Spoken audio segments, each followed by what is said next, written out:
Hi,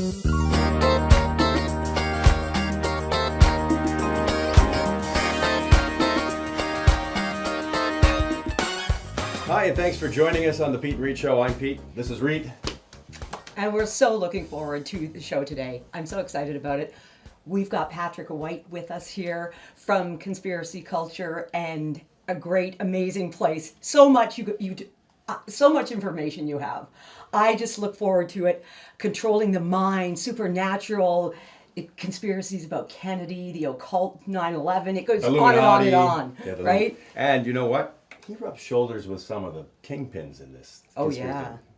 Alex Jones, George Noory. As a matter of fact, you have him every year for the last 4 years at an event you do, which is called George Noory Live. George Noory Live in Toronto.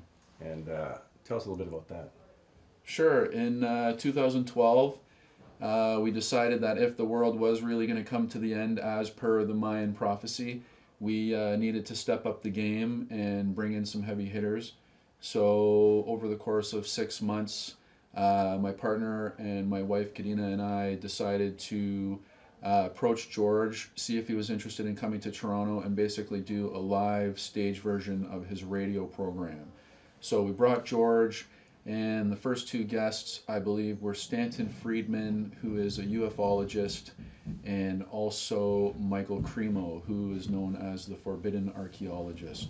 And we did that at the Queen Elizabeth Theatre at the CNE, and we had just over 1,000 people attend the event. Did he get his heated hot self like he usually does on his radio show? Was he that? Because he seems so passionate about everything he talks about. Sure. It's anytime you're in front of 1,000 people and you have fascinating guests that can talk about incredible subjects, you know, you get the energy and you're riled up and you're jacked up, and it was interesting.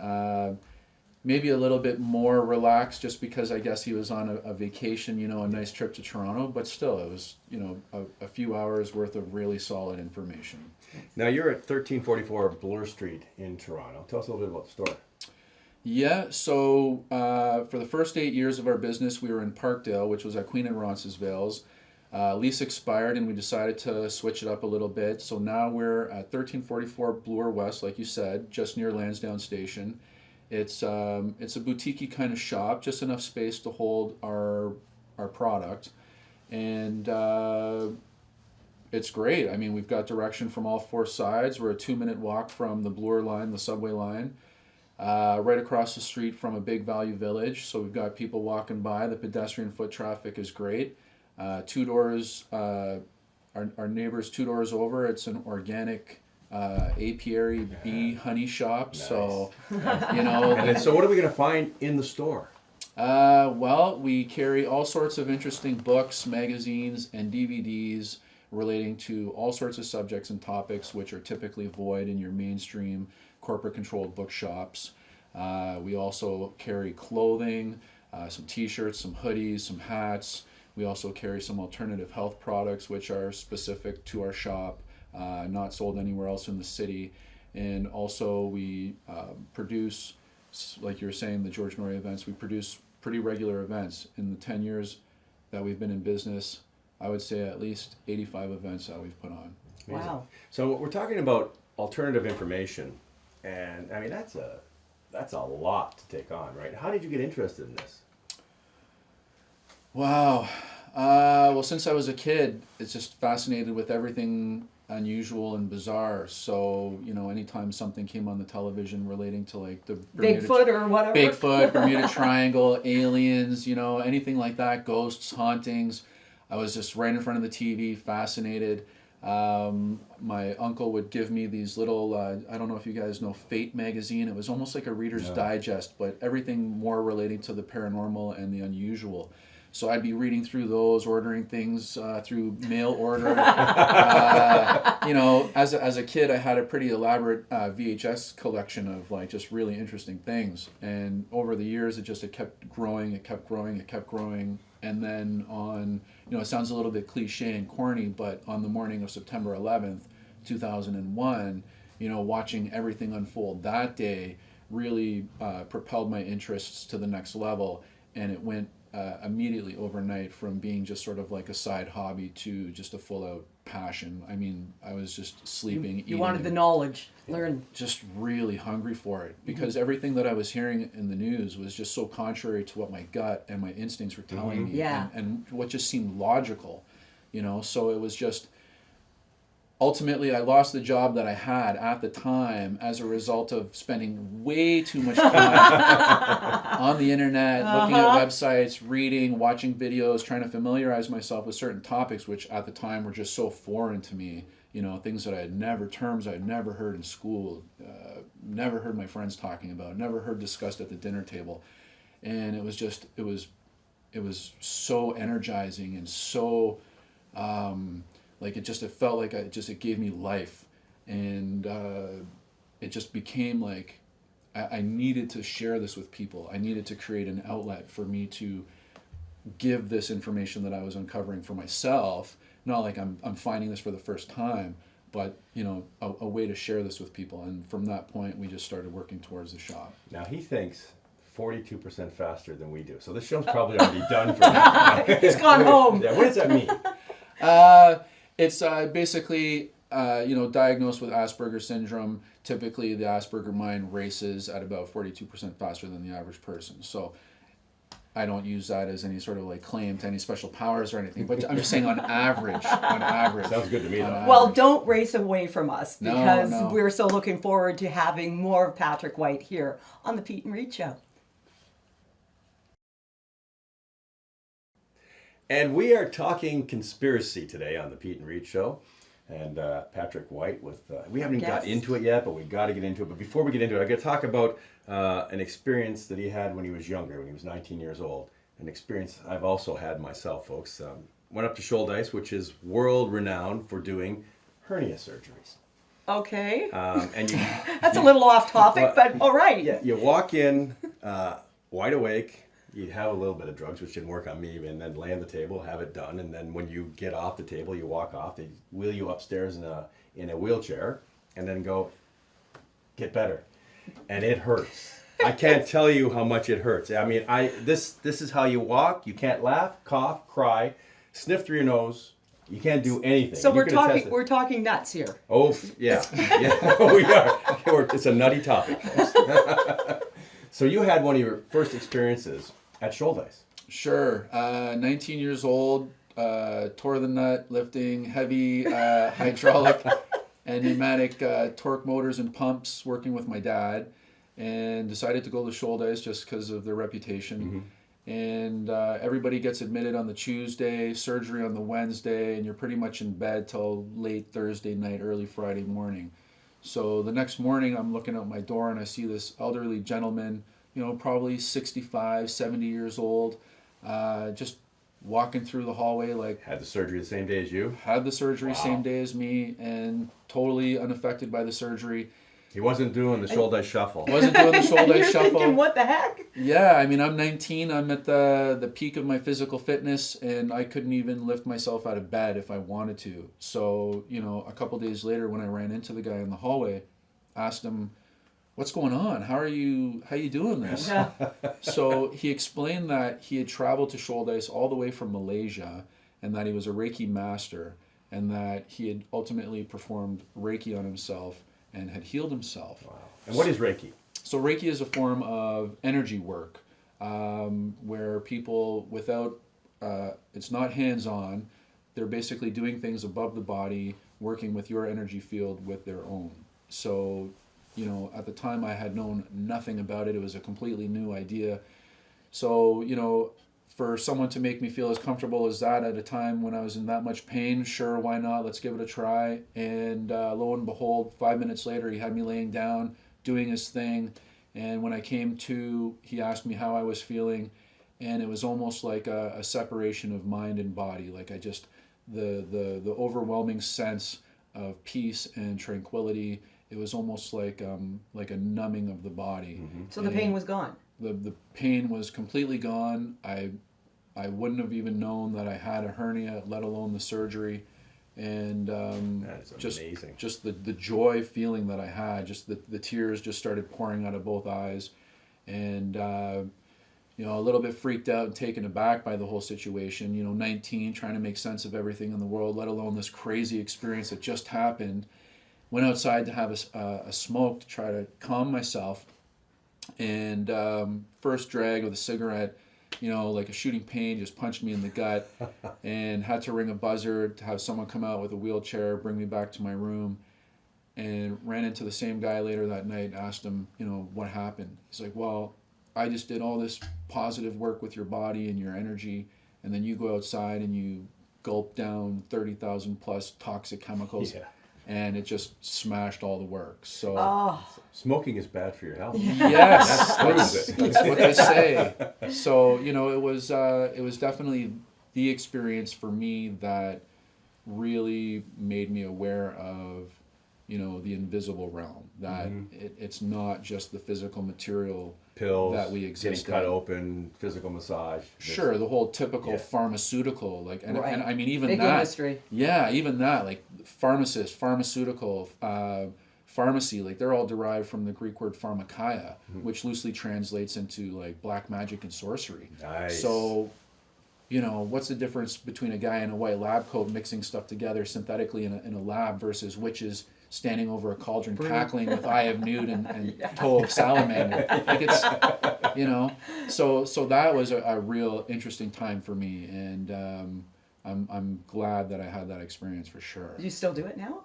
Reiki, have you ever done it since? Well, I haven't had it done. I definitely am nowhere skilled in the art of performing Reiki, but there are definitely tons of people in the province of Ontario who practice it, and there are some Reiki masters in Toronto as well. So, if anybody's interested, I would definitely recommend that they look into it.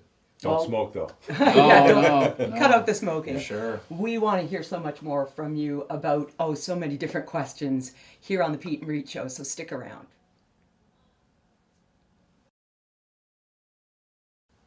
And we are talking to Patrick Whyte from Conspiracy Culture in Toronto, and we're talking conspiracy. Well, we were talking operations before the break, right? It's a little I don't odd. I don't want to talk about that anymore. No. It's painful. Patrick, there isn't anything this guy doesn't know about conspiracy. I know, Nothing. It's incredible. And you had a couple questions you want to ask. I do. Okay. I want to ask if shows like Jesse Ventura, Conspiracy Theory, if that's a hindrance to you or if it helps in any way. Does it matter? Do you think he's full of bull?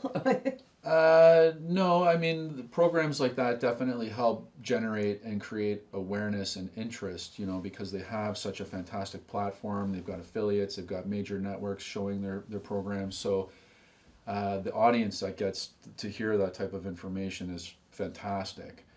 So even if 2% of that audience decides they want to go a little bit further and get some books and some videos and further their knowledge or their understanding about even half of the topics, and that does me well, because I know I'm the only source for the majority of the information in our shop in all of Canada. Mm-hmm. So, I would definitely say it's a bonus and it's a plus. I would probably not have chosen the name Conspiracy Theory for a program like that, because for me, you're dealing with topics where there's such little supposition. I mean, there's no real theory involved with a lot of these particular topics. So to associate theory with things that are very real, it kind of maybe adds to a little bit of confusion or uncertainty. Hasn't the mass media, though, distorted the words conspiracy theory? I mean, what they really mean and what we conjure up when we think conspiracy theory. Well, I think with conspiracy theory, we think it's lies or BS and these people are off their rockers, right? Sure. Well, that's a theory. A theory is like just a guess. It's a supposition. When you're going into the courtrooms, people aren't being charged with conspiracy theory to undermine consumers. So conspiracy is very real. It's only when you add theory to it where it becomes questionable, right? Mm-hmm. So again, it's just a wordplay. It's just how the media manages the public perception of it by adding the theory to it. All right, let's get into conspiracy. You ready to get it out? Let's go right to JFK. And I got to tell you, the woman in red from the Zapruder phone was a friend of mine. I did some promotion with her, and I've known her for a long time. And she said to me, Pete, I'm telling you, the reason I'm alive is because I'm public. I've written a book. I'm in front of TV shows all the time. She goes, I heard it. The gunshot came from behind. I watched the puff, and the back of his head was gone. She said he was dead. There's no way that they took him to the hospital Yeah, and that he yeah. was still alive. And she said that Jackie Kennedy was just trying to get out of the car, and she wasn't trying to grab pieces of his head, and they were yanking her back in. So, your ideas on JFK? JFK, I have such a deep appreciation for the event, not in the sense that an individual lost their lives and that an entire nation was traumatized, but for the fact that, you know, most people refer to it as the end of the age of innocence, where the average citizen lost faith in their government and started to actually question the actions and the words of the people in charge. So, you know, just that event happening in and of itself, for me, it's like perfect. This is what we need. It sucks that this had to happen, but this is where we need to be as a populace, not just putting blind faith in our leaders, thinking that they're really looking out for us, right? In terms of who wanted JFK assassinated and why, I mean, there were so many large groups that, you know, he had stated that he wanted to do away with the Federal Reserve. And you look at anybody, you look at Lincoln, you look at Garfield, and then Kennedy. I mean, you try to mess with the money, right? That's a big thing. So He wanted to go back to the gold standard. He wanted Yeah. to pull out of Vietnam at the time too, correct? sure, you Right, wanted to yes. pull the guys out of the war, so you've got all the military-industrial complex, you've got the big war machine. Not only that, but he said he wanted to splinter the CIA into 1,000 pieces and scatter it to the wind. So you have all these different groups that any single one of them had the capability of pulling this off. Yeah. But when you have them all working cohesively together as a single unit to try to remove somebody that, you know, the fact that he was Irish, the fact that he had pissed off the mob, and all these other different things.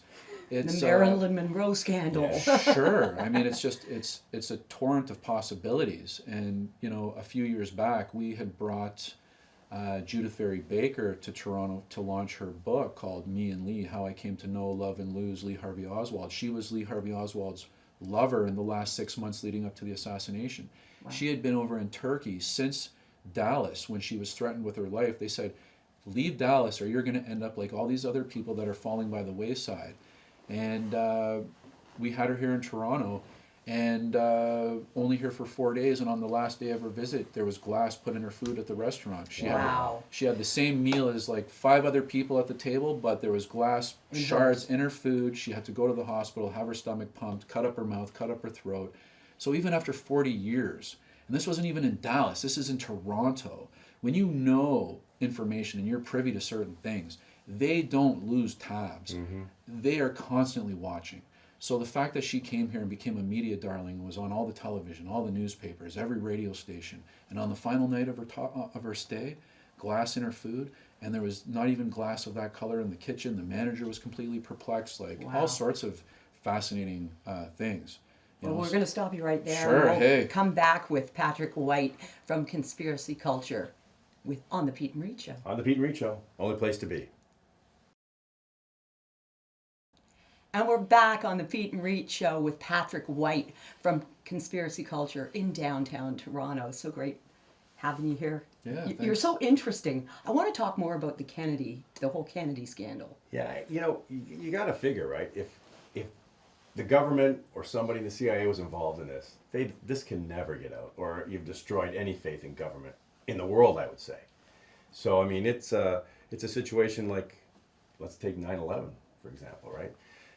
With 9/11, for me personally, I'm an analytical guy. Okay, I'm in broadcasting, but I went to school for biochem, so I have a little bit of analytical in me, and I've flown in the cockpit of many commercial airlines, and for 3 planes to go off transponder, alter course, end up hitting a couple buildings, and still nobody's responded to it. And I guess the answer to that was that they were doing exercises offshore, which I can't believe that any large city would be unprotected at any time, especially the #1 financial area of the world.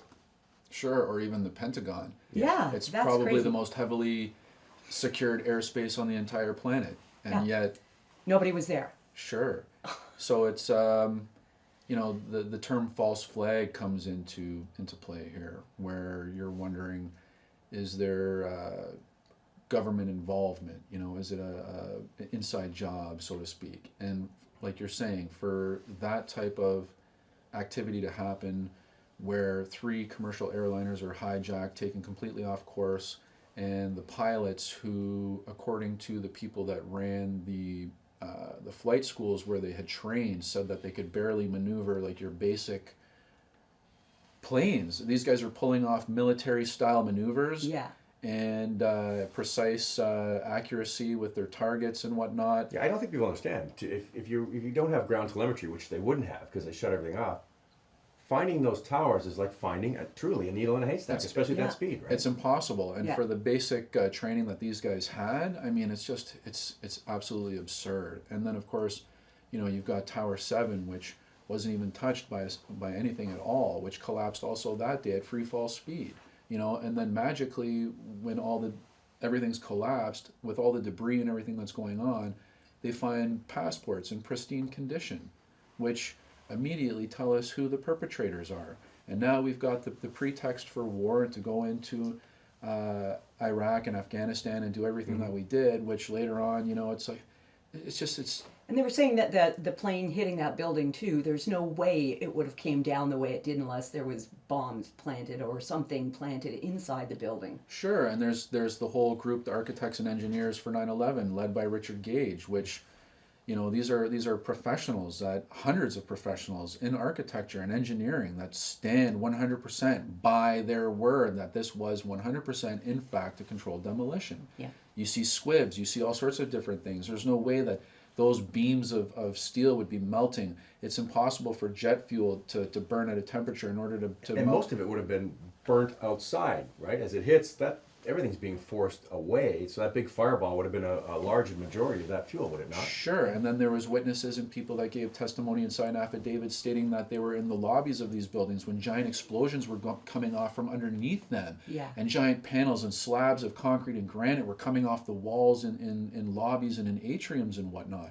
And then don't forget too, even like weeks after everything had collapsed, there were firefighters who were walking on these debris piles, and the soles of their rubber boots were melting because there was still fire or some sort of heat source deep below the debris. Well, I can verify the that. chemicals, I was down there a couple weeks after 9/11 shooting for news, and literally they would move something and this fire would shoot up. Sure. And, the guy's foot almost got burnt off right in front of me. So what am I supposed to believe as just a logical thinking human? Am I supposed to think that there's pockets of jet fuel that are still magically evaporating at such a slow speed that, you know, these types of things are going to happen? Like, that's just impossible. No. It's impossible. So if you remove the narrative from which is being espoused from the mainstream media and you just use your fucking eyes and you look at what's happening in front of you, it's so obvious. It's really, really obvious. Yeah. So, But if you want to wave your flag and sit with your nice picket fence, you've got to pretend that you don't Close see the it, right? blinders. It didn't happen. Everything well, is sure. okay. Well, why rock the boat? And if you're going to admit to yourself that the government may actually be out to harm or to hurt the populace, well, think about all the other things that you now have to consider. Right. I guess another Control. thing that tipped me off as well was the plane that flew and crashed in Philadelphia. And I mean, I've shot television out of a helicopter at 2,000 feet. My cell phone never worked. Well, how at 30,000 feet? And this were things I was asking myself on the days just around the time of 9/11. I go, how possibly at 30,000 feet were people calling home saying we're taking these guys down with cell phones? Sure. And why was it that all the flights had been grounded and there was nothing happening in the aviation world whatsoever, except for Osama bin Laden's family being flown out of New York? And then, of course, there's the connections of Osama bin Laden and his CIA connections operating as Tim Osman. And then, of course, you know, the whole 9 times throughout history where the mainstream media reported Osama bin Laden was dead. And then, of course, they capture him and give him the traditional Muslim burial at sea. You know, it's like, are you kidding me? It's a joke. It's a joke, you know? I mean, how much am I supposed to swallow before I start to... Well, you know, the thing, too, is with bin Laden, he's the criminal involved in this, the mastermind. Would the family not be suspect? You would think. Yeah. You would think that they would be the first people to question, you know? But, so again, it's like, when you remove the narrative from what's actually happening in front of you, it's 2 completely different things, you know? So you do the analysis. You do the analysis on JFK, the 9/11. What conclusions do you come up with, personally? In regards to what? Why did it happen? Who did it? Who do you theorize did these things? Well, clearly, it's like the first question a lawyer asks, like, key pro bono, like who benefits, like follow the money, Exactly. right? So when you look at who controls the money system and what that is all about, I mean, even the whole fact of the Federal Reserve System, like there's nothing federal about it. There's no reserve, and it's clearly not a system because it just keeps failing so epically. It's owned by a group of private individuals who have nothing to do with Americana or the U.S. people. Yeah. They have nothing to do with the interests or the needs or the wants of the American populace. It's just a separate group of individuals that are really making money through usury and through interest. And even that is like a form of witchcraft. Like, how are you making something off of nothing? Yeah. And you wonder why everyone's in debt. And you look at what's happening right now and the impending economic collapse and how we're now slowly moving to a cashless society. And it's the people that control the money system because they're ultimately the ones. None of this out here works without the money. The money facilitates all of it. Yeah. So clearly someone's benefiting from the airline stocks crashing during 9/11. Someone's benefiting from a new vaccine that magically appears 2 weeks after an epidemic has occurred. All these things that, when you look at them individually, sure, it might be coincidental, but when you put it all together, it's like, is it really anything random or happenstance these days? Planned. It's all orchestrated. Yeah. You know what we're going to do? Normally we just do 4 segments. I think we should do one more. It's still not going to be enough. No, it's not going to be. We'll do some more. But I want to tie in and talk about Illuminati, the Masons, and Revelation when we Sure. come back. You okay with that? Yeah, All right. let's do it. When we come back, we talk about all of those things in the Peet and Reet Show. And it's Peet and Reet back with Patrick Whyte from Conspiracy Culture in downtown Toronto.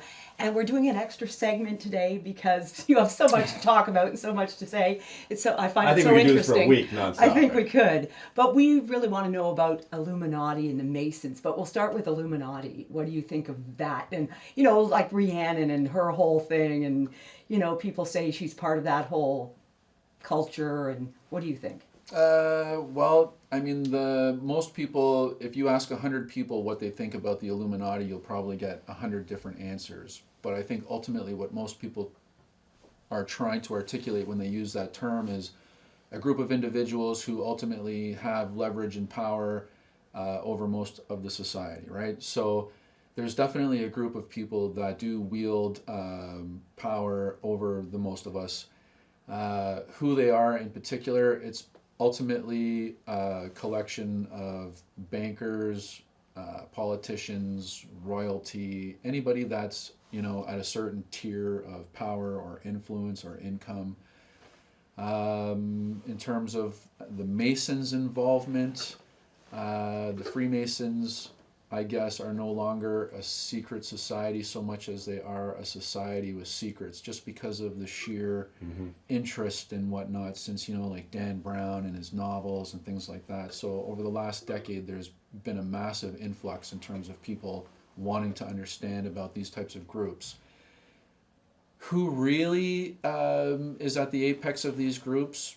Probably will never know, just because if you have that much power, you're probably going to situate yourself in a position where you have multiple layers, multiple buffers between you and the general public or the public eye. Right.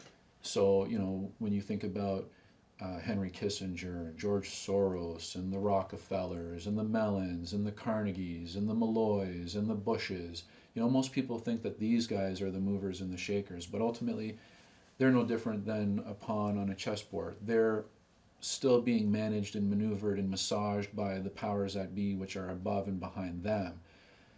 So, and then what's above and beyond that? A lot of people subscribe to invisible forces and energies that are manipulating man. And What would those forces be, in your opinion?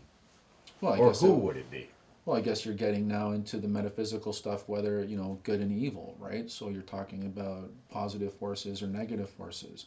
And when you look at what's transpiring in the world on any given day, it clearly looks as though there's more influence from the evil forces, right?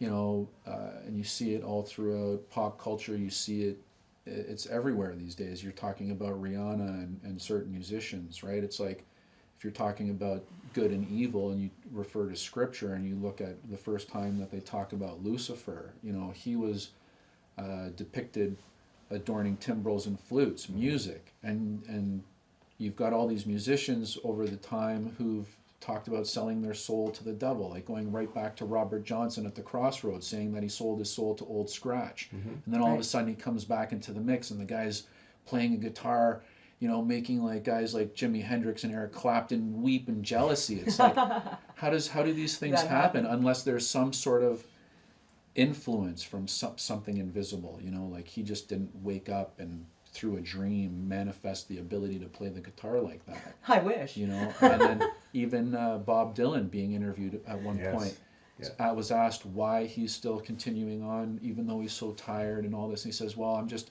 delivering up my end of the bargain. And when asked, well, your bargain with who? He said, well, you know. Yeah. So there's, whether or not you and I subscribe to these ideas, that's totally irrelevant, because the forces that are at work and the people that do maintain a leverage over society, they do subscribe to it. Right. And that's why when you see these things, there's all these bizarre symbols and they're always doing something. Like anybody who's supposedly involved in this type of activity, if they're a singer and actor, they always have to give some type of symbol with the hands or a gesture or something to denote that they're in They're the part know, of it. they're part of the group. Yeah. And you know, before spoken language, everything was addressed through symbols and through character and through hieroglyphics and you know, so today in order to avoid interacting with, you know, the profane, those that are unaware of what's really happening, you can walk into a room and see somebody wearing a specific crest or a logo, or someone standing in a particular posture, or even just using a particular language or vernacular, and you'll know that these people are part of your group. Right. Instantly. Yeah, I don't need to say anything to you. You know just by what I'm doing that I'm part of your group, and you'll treat me differently as a result of that. So there are definitely tiers in terms of how society operates and who gets access to what. And you know, I mean, I could be a janitor working for IBM, but it doesn't mean I'm ultimately sitting in at the table deciding what the next operating platform is going to be. So when someone starts to badmouth IBM, I'm going to step up and step forward and defend it, because that's who's paying my bills. So you have all these people within entertainment, politics, banking, so on and so forth, that will defend, no, this doesn't happen, this isn't real, because they're just not in the know at that point, because it's not necessary for them to be there. They're not in the boardroom. For sure. What about Michael Jackson? Do you think there was anything a little funny in that situation?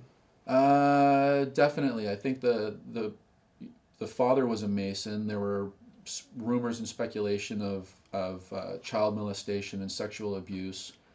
You know, even in the videos of Michael Jackson, you know, in Billie Jean, you see him walking up the steps that are white and black, like the black and white Masonic steps of initiation, and walking up this ladder, all sorts of different things that you see embedded in pop culture, you know. So it's all Hollywood. It's all make believe, you know. Yeah. And He was near the end there. I mean, he was talking about exposing. Who's he talking about exposing?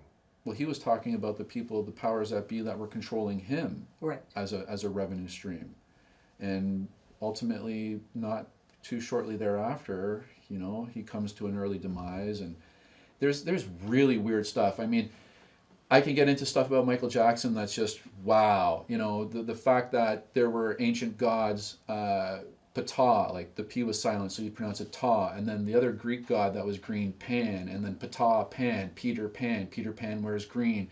One of them cut their face all the time so that the children that he was playing with all the time found him interesting. And Michael Jackson cut up his face and was always rearranging it. And then, of course, he had Never Neverland Ranch. Of course. All these weird, sort of strange, occult, esoteric connections that the average person, if you started to talk about it at the dinner table, their eyes would separate. Yeah, they'd go, oh. And they'd be like, yeah, bud.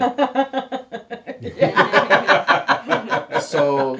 And that's great. They really like it when people perceive these things as just absolutely bonkers, because it's dismissed immediately. Right. And then you're put up on a shelf, all future dialogue is done. Yeah. And that's it. You're nuts. So, you know, but yeah. So let's go. I know you believe in God. I know you believe in the Son of God.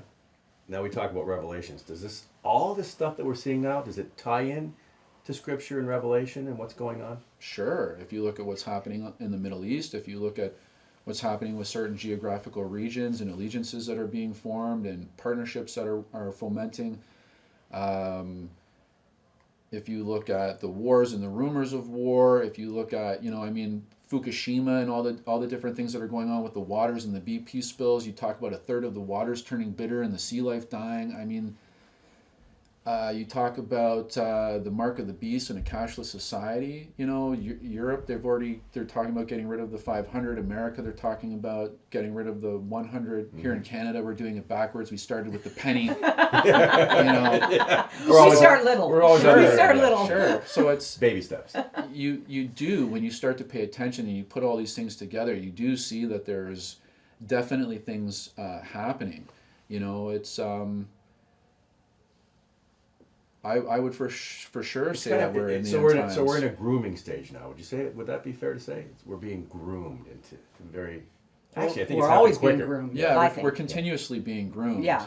The predictive programming is continuous. I think just now we're starting to wake up a little bit to it. Yeah. There's a lot of people weren't before. Sure, and not only that, but I mean, if you look at North America, we're probably one of the last populations on Earth that are still existing within this fairy tale structure. Right. I mean, look anywhere else in the globe and what the people are facing on a daily basis. It's incredible compared to, oh, fuck, the Kardashians, and oh, look. It's, And who are those people anyway? SpongeBob SquarePants, Yeah.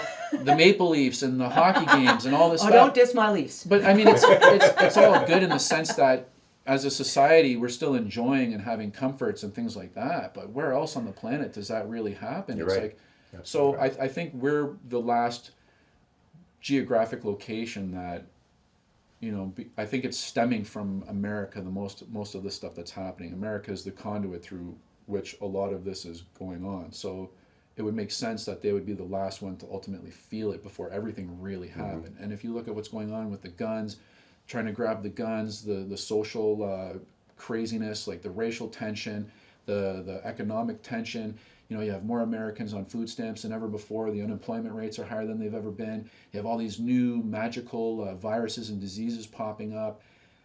Like, how does that not give you an overall picture? We could go on forever. Yeah, we're gonna have him back. Oh, definitely. Sure. Definitely, because there's so many topics we haven't even touched on yet that I could just sit here and listen to you all day. Patrick, thank you so much for coming by today. Yeah, my Appreciate pleasure. it. Absolutely. Fantastic. Yeah, sure. Fantastic. So Patrick Whyte has a store in Toronto. It's called Conspiracy Theory. You can get books, memorabilia, T-shirts, all kinds of things. It's at 1344 Bloor Street West in Toronto. Stop by, have a chat with him. He's going to tell you all kinds of interesting You'll things. never get out the door, but have a chat with him. Not just a conspiracy theorist, also a conspiracy therapist. There you go. All right. Thanks for joining us here on the Peet and Reet Show.